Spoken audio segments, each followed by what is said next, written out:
aviões pousando baixo, com agrotóxicos, poluindo os rios, onde, enfim. Existem várias, vocês eu acho que não é um sistema para começar do zero. Eu acho que tem muita coisa, eu acho que tem muita coisa que vocês já fazem, que é fazer a etapa inicial do contexto, de mapeamento, de atores, do que se faz, vocês já vão entender que vocês não estão realmente começando do zero.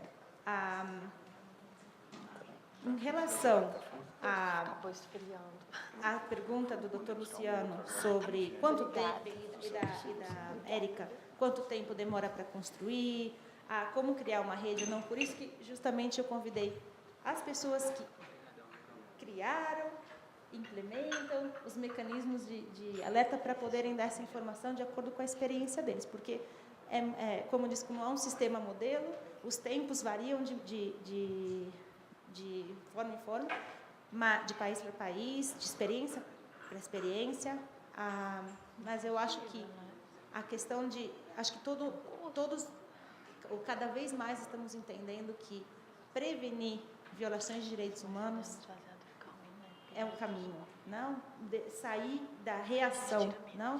Por exemplo, desde o escritório do Alto Comissariado, cada vez que a gente tem que emitir um comunicado de imprensa condenando o assassinato de um líder indígena, a gente fala condenando outro assassinato. E o que foi feito para prevenir, não? É se juntar forças para tentar parar de lamentar, de condenar mortes, mas prevenir.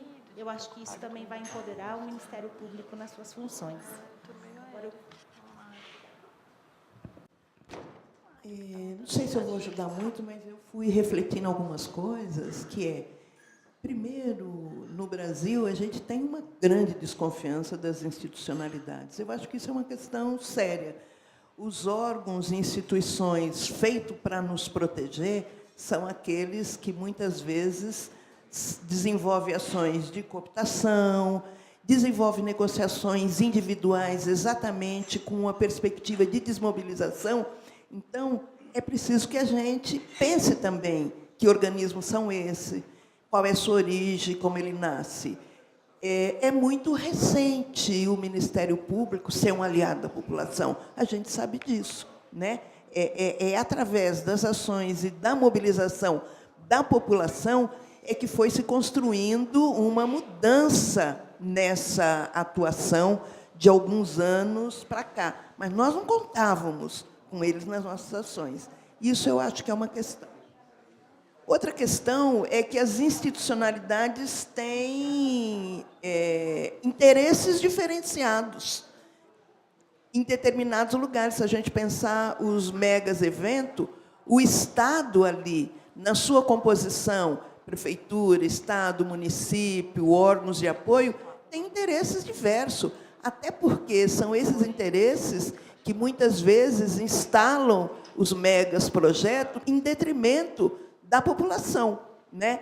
Então, como que nós vamos pensar isso num local em que o Estado é conivente, muitas vezes, com a própria destruição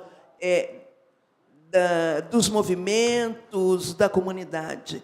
E eu acho que tem uma outra questão, que é a questão da própria concepção e compreensão do que é direito humano.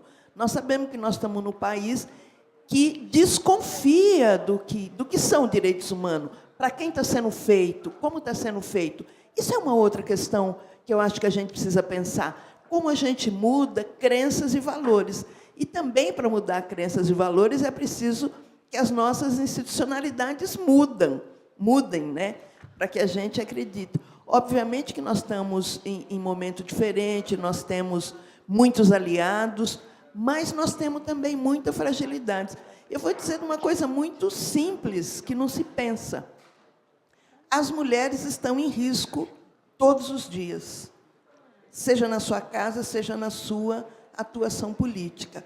Quando uma mulher vai a uma delegacia para fazer uma denúncia do seu companheiro que a espancou e que está ameaçando de morte, muitas vezes você chega na delegacia e o cara fala: isso é bobagem, volta para casa, faz lá o pedido, mas não dá a mínima importância daquela mulher que, inclusive, chegou com marcas lá. Isso não é um alerta o que é que a delegacia, que tem todo um sistema articulado, poderia fazer?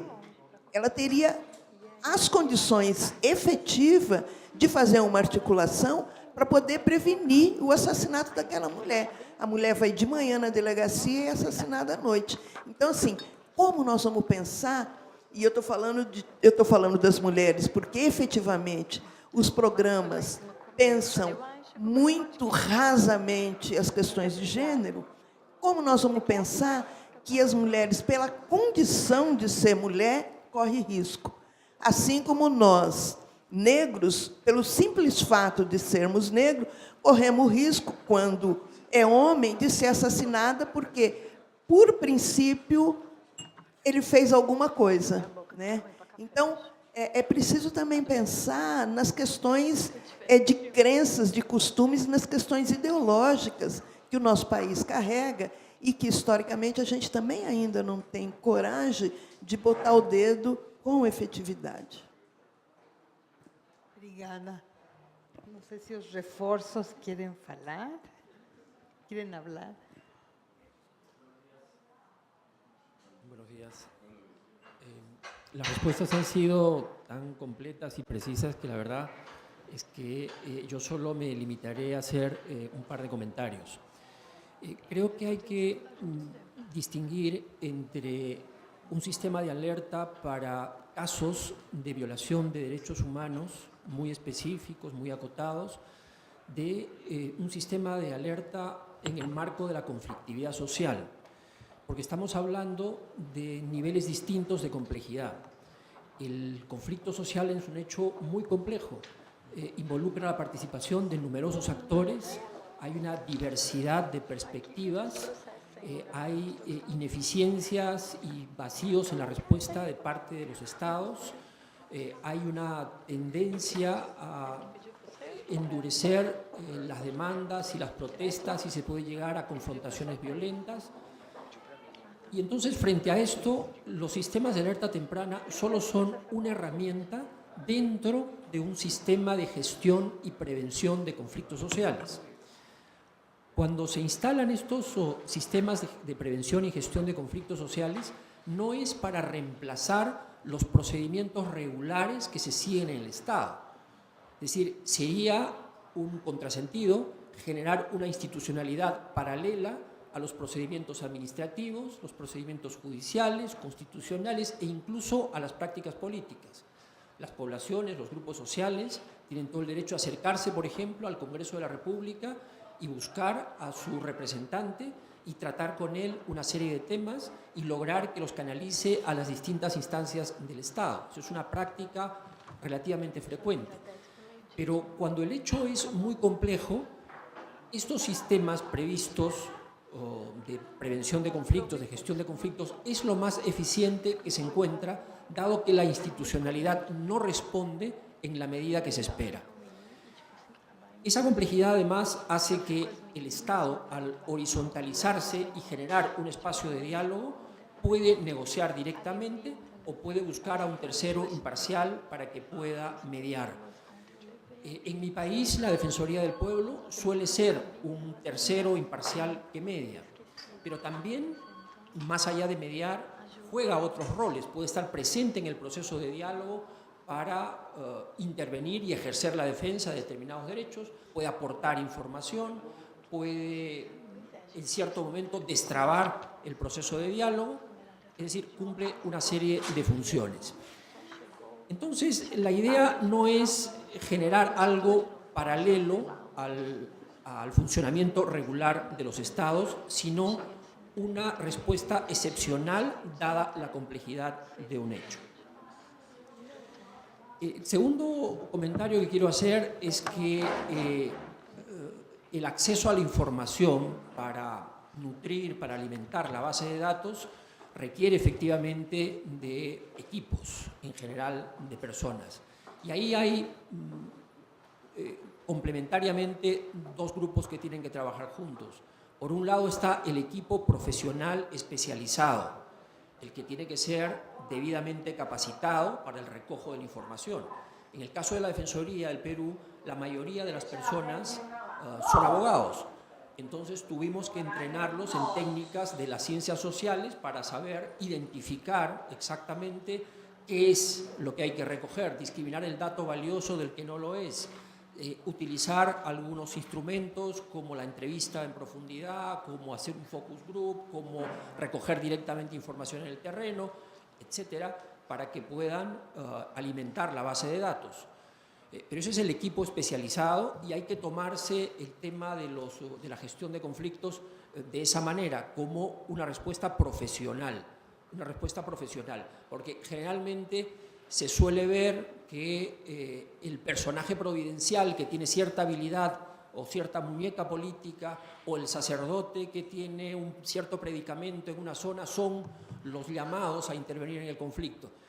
Yo creo que la respuesta debe ser institucional, debe ser profesional, debe estar bien preparada y no utilizar más bien elementos espontáneos o improvisados. Y además de este grupo está todos los trabajadores del Estado, porque el Estado es la más grande red que existe en un país, pero cuyos elementos no están suficientemente aprovechados. En nuestro caso, hay profesores que llegan a los sitios más alejados a dictar clases. Hay agentes de salud que tienen que ingresar por el Amazonas o por cualquier río de la Amazonía peruana y llegar hasta las comunidades indígenas más alejadas. No hay razón para que estas personas, que son finalmente agentes del Estado, que son servidores públicos, puedan ser debidamente preparados para funcionar como una especie de antenas que están vigilantes de lo que ocurre en una determinada zona y poder transmitir esa información y que se pueda prevenir cualquier circunstancia de violencia o atender rápidamente las causas inmediatas de un conflicto. Gracias.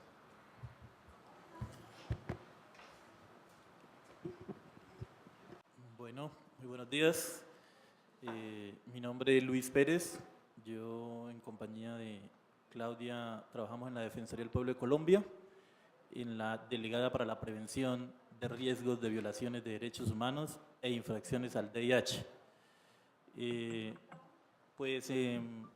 Tenemos una presentación para la jornada de la tarde más específica sobre los detalles operativos, pero en relación con las preguntas que están aquí, que es de interés para esta sesión, y siguiendo un poco lo que ha dicho nuestro compañero aquí que viene del Perú, efectivamente, en el caso del sistema de alertas tempranas colombiano, tiene una función muy específica y surgió con un propósito muy claro, y es la prevención de violaciones masivas de derechos humanos en el marco del conflicto armado interno que tiene Colombia. Es decir, había un problema muy grave en las décadas de los años 90, que eran las masacres y los desplazamientos masivos de población.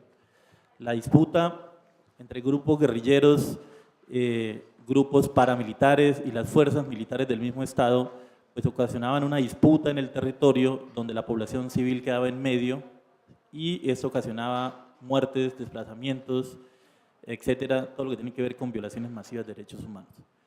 Y en ese sentido no existía un mecanismo, o por lo menos era el argumento siempre de las autoridades públicas o militares frente a por qué no se actuaba cuando se sabía de la presencia o de la llegada de uno u otro actor armado. Y a pesar de que había toda una gran cantidad de información, o como se conocía, de alertas tempranas por parte de organizaciones de la sociedad civil, el argumento siempre era que esas alertas no se sabía cuál era verdadera, cuál era imparcial, cuál era neutral, y que el Estado o las fuerzas del Estado podían tomar decisiones que favorecían estratégicamente al enemigo. En esa lógica, desde el año, para que nos hagamos una idea de los tiempos, desde el año 1997 surge una ley que se llamó la Ley para el Desplazamiento Forzado, en este caso la Ley 387 del 97. Es la primera norma donde se incluye la necesidad de un sistema nacional de prevención. Sin embargo, todo quedó en letra muerta, es decir, no pasó nada, seguía aumentando el problema de la población desplazada. Aproximadamente en esa época habían unos 400.000 personas desplazadas. Hoy en día Colombia tiene casi 8 millones de víctimas y el 89-90% son población desplazada. Entonces, hasta el año 99, el Departamento Nacional de Planeación, que es la instancia encargada de trazar y direccionar las políticas públicas del Estado a través de unos documentos que se llaman Consejos Nacionales de Política Económica y Social, COMPES, se conocen mucho. Crea un COMPES que llama el COMPES para el Sistema de Alertas Tempranas. Y en ese momento también la discusión que se daba era dónde debería estar ubicado el Sistema de Alertas Tempranas.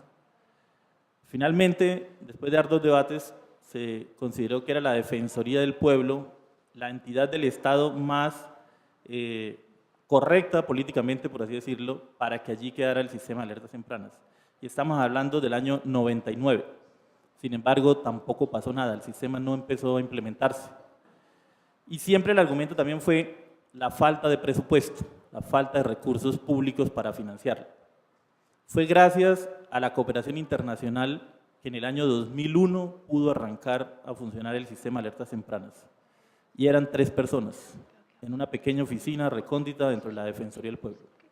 Al ser financiada por cooperación internacional, particularmente por USAID, porque eran también recursos del Plan Colombia, también fue visto con mucha desconfianza al interior mismo dentro de la Defensoría del Pueblo. Era considerada una entidad de información para la CIA, para el FBI, etcétera, etcétera. Y en ese momento pues empezó a trabajar el tema de las masacres, básicamente que era el tema más crítico que tenía, es decir, los grupos paramilitares avanzaban hacia territorios rurales, considerados que eran base de los grupos insurgentes, y cuando llegaban siempre su arma específica era el tema de la masacre. Y pues todo el mundo salía a correr, a huir de esas poblaciones y a buscar refugio en las capitales de los departamentos.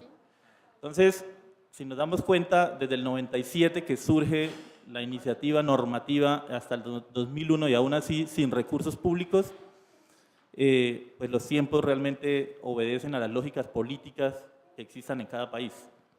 En el caso también de Colombia, la Defensoría del Pueblo hace parte del Ministerio Público, pero la Defensoría del Pueblo no tiene ninguna función disciplinaria, investigativa, etc. Es decir, como ombudsman o como institución nacional de derechos humanos, simplemente es una instancia que articula al ciudadano ante la instancia de Estado responsable de brindarle el derecho, sea protección, asistencia, etcétera, en todos los distintos derechos. Y entonces su labor allí es más el ejercicio de la magistratura moral del señor defensor del pueblo. Y es en ese sentido entonces en que desde su surgimiento en la Constitución de 1991 ha tenido una aceptación social muy importante en las comunidades. Es decir, dentro de todo el conjunto del Estado, porque allá también existía la suspicacia, la desconfianza total de las instituciones del Estado, de las autoridades, para informar sobre una situación de derechos humanos, de amenazas, de riesgos, etc. Menos tratándose de autoridades del Ejecutivo, alcaldes, gobernadores, fiscalías, fuerzas militares, fuerza pública. La desconfianza era mayúscula, por así decirlo. Y la Defensoría del Pueblo es la única instancia en la cual los ciudadanos acudían a comentar su situación con la advertencia propia de que no se informara que ellos estaban denunciando o quién era la persona que denunciaba. La Defensoría del Pueblo tuvo que asumir esa información con confidencialidad y exponer ante las distintas autoridades lo que estaba pasando. Entonces, fue así como la Defensoría del Pueblo empieza su trabajo en el 2001 a través del sistema de alertas tempranas, pero el sistema de alertas tempranas no es más que un mecanismo, una herramienta, un instrumento que contribuye a activar la función que ya constitucionalmente le ha dado esta Constitución a las demás instancias del Estado, es decir, no altera en absoluto la institucionalidad, ¿sí? Solo entra como una fuente de información más confiable, aceptable, etcétera, que va a decir que efectivamente un hecho de riesgo que está en determinado territorio remoto, en la vereda por allá más recóndita, donde a veces no llega ninguna institución del Estado, está pasando algo y se lo pone o le pone esta información ante el despacho del ministro del Interior, quien es responsable de la política pública de seguridad y orden del Estado. Y eso pues lógicamente genera molestias en las autoridades locales, en alcaldes, en gobernadores, comandantes de policía, de ejército, pues porque generalmente ellos siempre han pretendido que esa información no salga del seno donde está ya, lo cual favorece la impunidad y que los hechos se concreten. Entonces, ahora, ese trabajo pues lógicamente se hace cuando el ciudadano acude a la Defensoría del Pueblo, La Defensoría del Pueblo en Colombia tiene 36 oficinas regionales en los 32 departamentos que tiene el país. Algunas hemos tenido que crearlas por la configuración territorial que no obedece a la distribución administrativa del Estado. Y gracias a esa confianza y gracias a profesionales también que se han contratado especializados, es decir, como decía el compañero del Perú, en herramientas de investigación social, es decir, tenemos analistas de campo o monitores en campo que se encargan de hablar con las comunidades y visitar a esas distintas personalidades en los territorios como sacerdotes, líderes, representantes de organizaciones, con las mismas autoridades, y esa diversidad de fuentes le permite hacerse una idea realmente de lo que hace y construir lo que considera una visión de hipótesis de riesgo, que llamamos nosotros escenario de riesgo. Y es ese escenario el que se plantea en los documentos, o lo que conoce posteriormente como informes de riesgo, y que es el Ministerio, posterior a un acuerdo que se hizo, quien emite la alerta temprana. Entonces, así funcionamos en Colombia, pero creería yo que en las horas de la tarde tenemos una presentación mucho más detallada del proceso, pero para aclarar, entonces no es fácil el tema de los tiempos, lógicamente siempre hay una discusión en temas de la razón de Estado versus la razón de derechos humanos, la razón humanitaria. Este Estado en Colombia tiene una visión completamente humanitaria, siempre pensando en la población civil que está en medio de los actores. Es imparcial, pues porque lógicamente no podemos decir que neutral, porque estamos siempre del lado de los derechos humanos y como institución del Estado tenemos que responder también ante eso. Muchas gracias, Luis. Eu vou dar 2 minutos para a Ana Paula, que vai apresentar uma questão final e encerramos. Okay?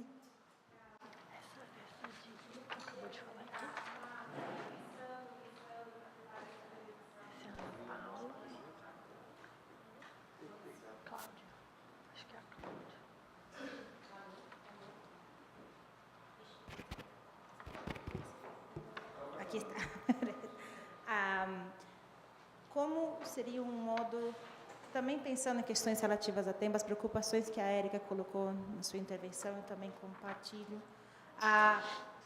E eu acho que seria interessante terminar essa primeira parte com uma ideia, algumas considerações que seria essa, que em espanhol fala hoja de ruta, esta hoja de ruta, com as considerações que vocês poderiam levar em consideração. Então, uma proposta inicial começa com uma análise contextual. O que significa isso? Também significa que inclui o mapeamento de atores e de suas responsabilidades, quais são os recursos disponíveis, não só internos, mas também da institucionalidade, quais são as políticas públicas que já existem, qual é a capacidade do Estado de resposta. E eu acho que esse tipo de informação, eu acredito que vocês já tenham, pelos anos e anos de trabalho nesta área. Depois a identificação, quais são os direitos humanos violados, a serem priorizados, quais são os fatores de risco ou de desencadeamento de conflitos. Aí existe, nessa parte a gente sempre comenta a utilização de ferramentas, algumas vão ser compartilhadas na parte da tarde, mas que a gente também pode compartilhar. Isso inclui certas matrizes e indicadores para garantir a consistência da informação que vai ser coletada depois. Aí entra a parte da compilação sistemática de informação sobre a ameaça ou já a iminência de um conflito ou crise. Isso, você entra essa informação com uma base de dados. Uma base de dados justamente também para garantir a consistência da informação de quem vai aportar e de quem vai analisar. Então, aí as considerações são que tipo de informação vocês gostariam de coletar, quem informa, quais são as fontes. Depois entra a parte da análise, não? Análise sobre o impacto nos direitos humanos e uma avaliação regular do nível do risco. Aí entra a parte da construção de cenários, que é uma metodologia que o PNUD tem já desenvolvida. Depois, quando chega na questão da análise, entra a parte sobre as considerações, vamos comunicar ou não aos tomadores de decisão, não? Aí entra a parte, será que esse conflito, essa ameaça de conflito, dá espaço a uma missão de um alerta ou não? As considerações a serem tomadas nessa fase, por exemplo, são identificar quais são as autoridades pertinentes, coordenar umas respostas com as outras organizações, a esse trabalho de articulação, e decidir que tipo de informação pode ser compartilhada com as autoridades e com a mídia.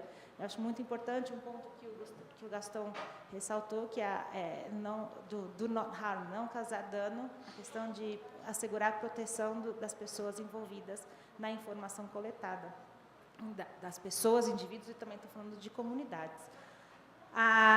Como penúltimo passo é a ativação de uma resposta rápida, se essa foi a recomendação, o resultado da etapa anterior.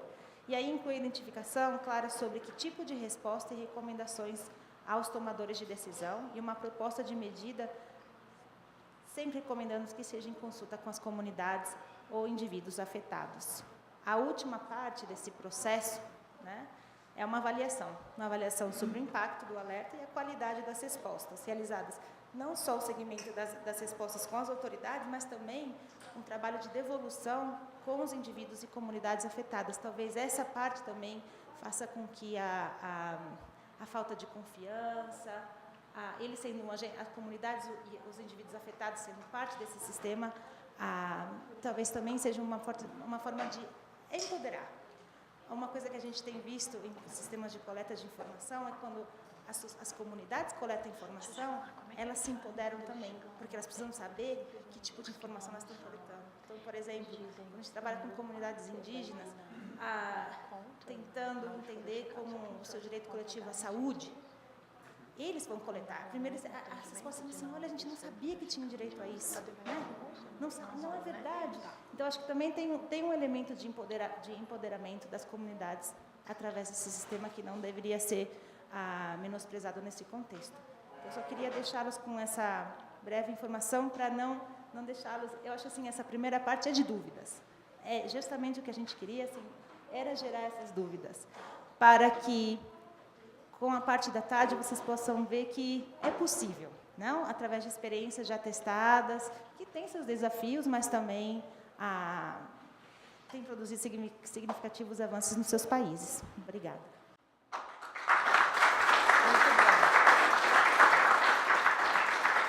Bom, eu gostaria muito de agradecer a Ana Paula, Gastón, Maria Lúcia, Rolando, Luis e Cláudia por compartilhar estas experiencias. Agora vamos a ir para o almoço. Entendo que todo mundo sabe o que tem que fazer. Então, muito obrigada e a gente se vê às 14 horas, por favor, em ponto.